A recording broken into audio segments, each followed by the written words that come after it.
Yo FC, on se retrouve pour une nouvelle vidéo, le deuxième épisode de la série Mercato Parfait. Et aujourd'hui, on reste du côté de la Ligue 1 et on va partir du côté de l'OGC. Alors pourquoi je fais ce club d'OGC Nice? Parce que j'ai l'impression que chaque Mercato, il recrute des très bons joueurs, mais au niveau des résultats, ça va. Et puis on a appris aussi très récemment que leur actionnaire, le propriétaire du club qui est Ineos, va se concentrer sur le club de Manchester United et va donc vendre l'OGC Nice. Donc forcément c'est un peu une mission car le budget de transfert sera très bas. Et du coup on va voir ça maintenant. Du coup pour cette composition je vais partir en 4-3-3 avec 3 milieux centraux. Alors il n'y aura pas énormément de recrues, il n'y aura pas énormément de ventes non plus. Et comme vous pouvez le voir en haut à droite, le budget de transfert sera de 15 millions d'euros. Pour commencer avec les gardiens comme remplaçant, on a seulement cette saison Maxime Dupé. Je décide de le garder. L'ancien gardien de Toulouse qui était exceptionnel la saison dernière, il est parti du côté de Anderlecht et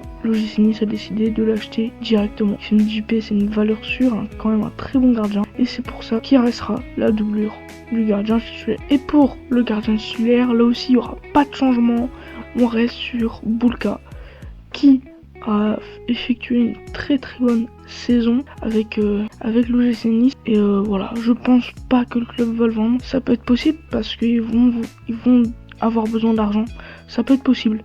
Mais pour moi, il va quand même rester au moins une saison de plus. Donc que je le garde pour pas trop épuiser le budget de transfert. Je préfère pas faire de recrues sur ce point. Et maintenant, on va passer côté des latéraux droits. Et pour ça, en remplaçant, on effectue la première recrue. C'est un joueur de Strasbourg, c'est Frédéric Gilbert, le latéral droit, en tant que doublure rotation pour 4 millions d'euros. Donc le budget de transfert il restera plus que 11 millions d'euros. Donc c'est une recrue peu chère, mais qui a de l'expérience en Ligue 1, un très bon niveau. Il a fait une bonne saison du côté de Strasbourg. Et je pense qu'en rotation avec l'autre latéral droit, ça peut être vraiment pas mal. Et du coup, qui va être en rotation avec Frédéric Gilbert? Ça sera pas une recrue, ça sera le Tomba, le Suisse de l'OGC Nice, qui reste encore une saison de plus. De toute façon, je vois pas pourquoi un club irait le chercher. Je vois pas pourquoi Nice essaierait de le vendre. C'est une valeur sûre. Là, je le mets titulaire. Peut-être que si il recrute Frédéric Gilbert, voilà, il sera peut-être titulaire. Ça dépend des performances. Mais voilà, du coup, du côté des latéraux. Maintenant, on va passer à la défense centrale. Et en défense centrale, on va garder beaucoup de remplaçants. On va garder Pablo Rosario, Marc Vitti qui revient de près, Ndia Chiminier que j'ai décidé de repositionner en défenseur central. Et la recrue, donc je n'ai pas compté dans ce mercato parce qu'elle est déjà officialisée, c'est Robson Bambou de Arouca, il me semble, qui vient là. Moi je l'ai mis en doublure. Et bien sûr, il y aura une vente. Je pense qu'on n'en doute peu. C'est Jean-Claire Todibo qui, après une saison exceptionnelle avec l'OGC Nice, va partir tout simplement. 35 millions d'euros, c'est son prix. Je pense que c'est sa valeur marchande aussi. Donc c'est assez bien coté. Je pense que s'il devrait partir, ça serait pour ce montant-là. Et du coup, qui va être titulaire, remplacer Todibo et qui va être l'autre défenseur central, et c'est tout simplement le Brésilien de 41 ans qui a prolongé d'1 an avec l'OGC Nice, c'est Dante. Dante a une valeur sûre aussi, il a joué dans des grands clubs, il a énormément d'expérience et c'est quand même un très bon défenseur, on l'a vu cette saison, même si des fois il y a débat. Il reste quand même assez vieux et physiquement ça commence à lâcher un petit peu. Du coup, qui va être aux côtés de Dante dans la défense centrale, ça sera une recrue et je vais compter sur un jeune joueur que Dante pourra former. S'il est de recruter Abakar Silla pour un montant de 15 millions d'euros. Abakar Silla, c'est qui? C'est aussi un joueur de Strasbourg arrivé cet été du côté de Bruges. Voilà, c'est ça. Donc un défenseur qui a fait une bonne première saison. C'est vrai que je le mettrai peut-être pas titulaire tout de suite, lacune.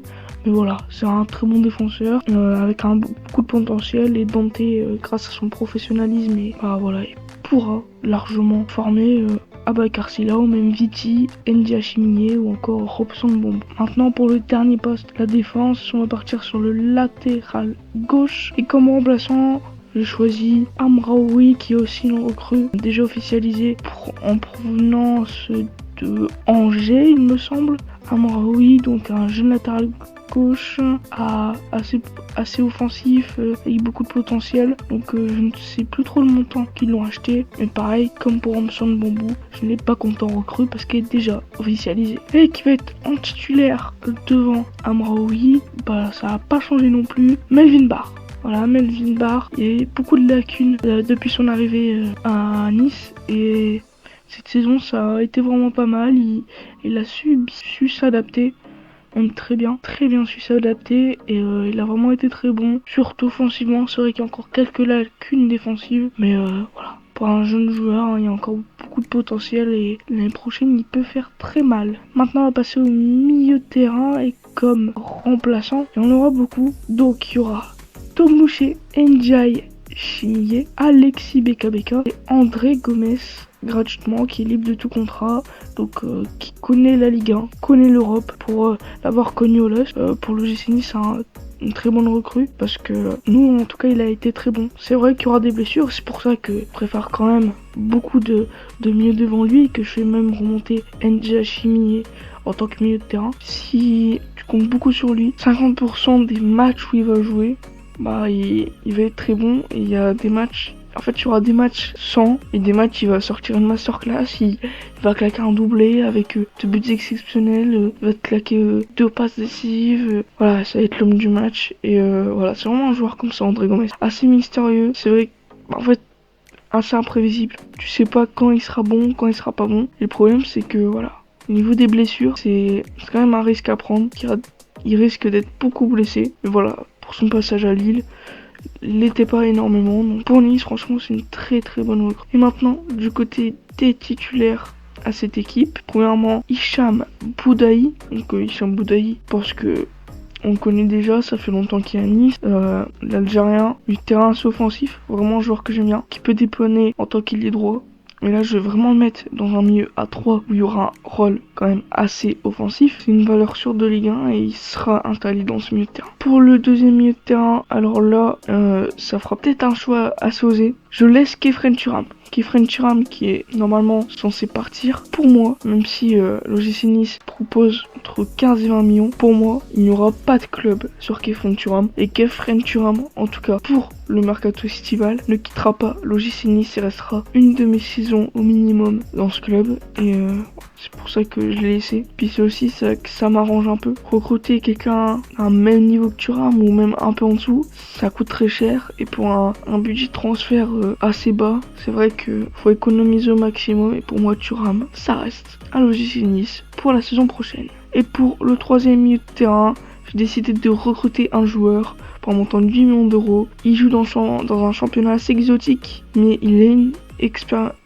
a l'expérience de l'Europe. C'est Oscar. Alors ce n'est pas le Brésilien qui a joué à Chelsea, ce n'est pas lui, et qui joue actuellement en Chine, non. C'est Oscar qui joue au Slavia Prague, un Nigérien il me semble, qui a vraiment été très bon cette saison. Alors voilà, c'est vrai que je sors un joueur comme ça, mais c'est parce que actuellement l'OGC Nice il me semble, alors c'est vraiment une rumeur très très faible, mais il serait sur un milieu de terrain de Slavia Prague. Et c'est vrai qu'Oscar, je pense que ce serait un meilleur choix. Coûte pas trop cher. Expérience de l'Europe, de l'Europa League notamment, que l'OGC Nice va jouer. Et c'est vraiment un très bon joueur cette saison. Un milieu de terrain qui sait très bien défendre, mais qui sait aussi très bien attaquer. Au niveau de sa hitmap, il est vraiment partout sur le terrain. Et c'est vraiment un joueur très intéressant. Et mettre 8 millions tout de suite pour pas qu'il explose trop. S'il va exploser, une bonne somme, sachant qu'il est encore assez jeune. 25 ans il me semble, qu'il a, voilà, comme j'ai dit, beaucoup d'expérience, notamment européenne.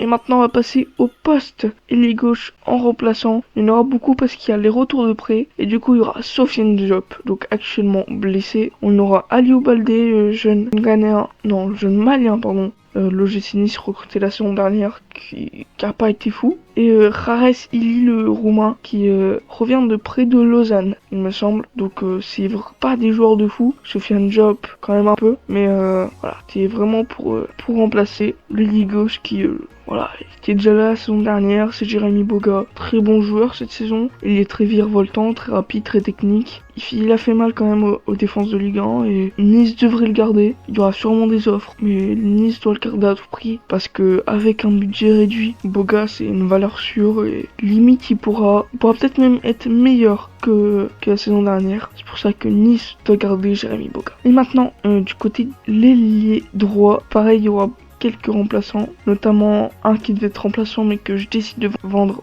Bilal Brahimi, retour de prêt de Brest. Donc je décide de vendre pour un montant de 2 millions d'euros parce qu'il était vraiment pas fou, il était même nul en fait, on peut le dire ça. Donc en remplaçant, il y aura Aliou Baldé qui peut jouer sur les deux côtés et le retour de prêt de Badreddine Bouanani, donc retour de prêt de Lorient. Bouanani, l'année dernière c'était vraiment une révélation. L'ancien Lillois, donc parti à Nice après l'arrivée de Galtier. C'est vraiment un jeune joueur exceptionnel, très virevoltant, une bonne qualité technique et je pense que pareil, en sortie de banc, en super sub, comme on peut dire, Bouanani ça peut être vraiment très fort la saison prochaine. Et du coup, en ailier droit titulaire, c'est le même que la saison dernière, le même que je peux même dire que cette saison, c'est Gaëtan Laborde. Gaëtan Laborde, c'est vrai qu'on l'a plus connu en tant que numéro 9, en tant que buteur pur, mais à Nice il joue à un poste d'ailier droit qui repique dans l'axe et voilà.